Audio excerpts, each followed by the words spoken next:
plan on stopping watching anime, and my first anime crush would definitely have to be Katsuki Bakugo.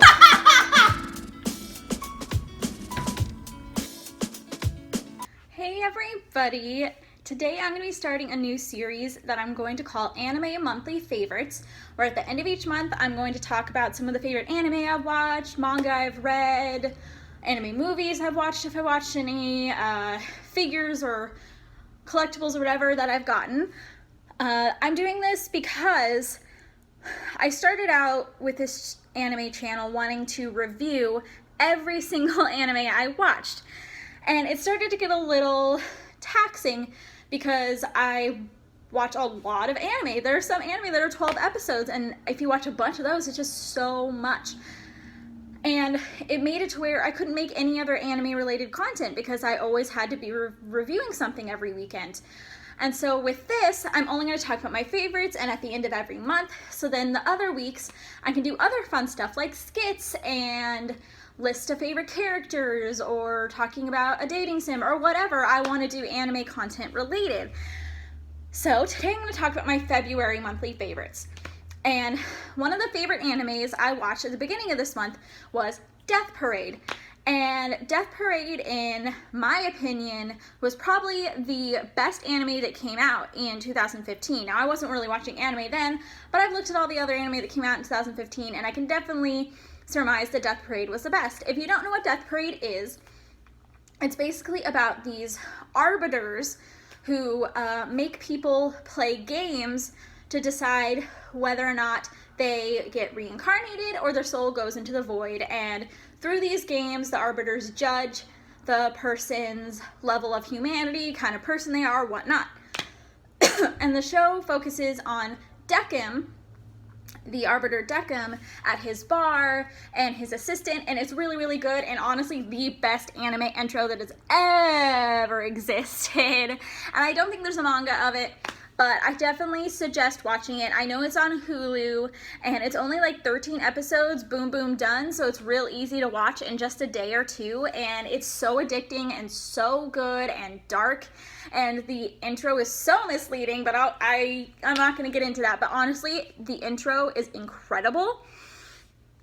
I just can't get enough of it. And another anime that I watched that is definitely a different kind of genre would be Clannad.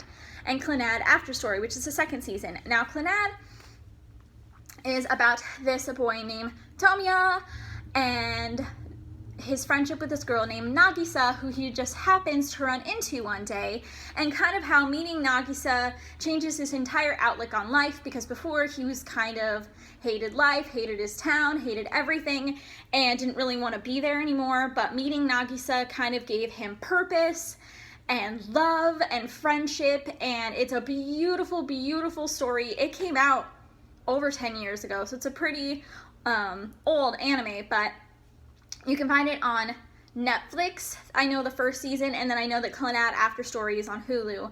That's how I watched it, and seriously, like, it is a tearjerker. It is the pinnacle of romantic drama anime. It is so freaking good, and I can't recommend it enough. It's just so good, and it just tugs at your heartstrings, and okay, I could go on and on. And then my final favorite would be Attack on Titan. Now, Attack on Titan's been around since 2013, and everybody, and I mean everybody, was suggesting me to watch it when I started getting more into anime. And I was hesitant because I'd started the first episode and it gave me nightmares and it was so freaky. But after watching anime for months and getting used to kind of like the gore and horror aspects of anime, I felt like I was ready.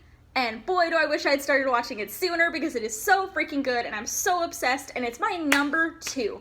My Hero Academia will always be number 1 in my heart, but Attack on Titan is number 2. And how can you not love it when the sexy, incredible, perfect Levi Ackerman exists? And he's in his 30s, so he's around my age, and it's just perfect, and he's perfect, and he's only 5'2", so he wouldn't tower over me that much, and he's humanity's strongest. And I could go on and on about how much I love Levi Ackerman, but if that's not enough to get you to watch it, There's just so much action and twists and turns, and it's just incredible. And the 4th and final season is airing this fall, and I am really sad for it to be over.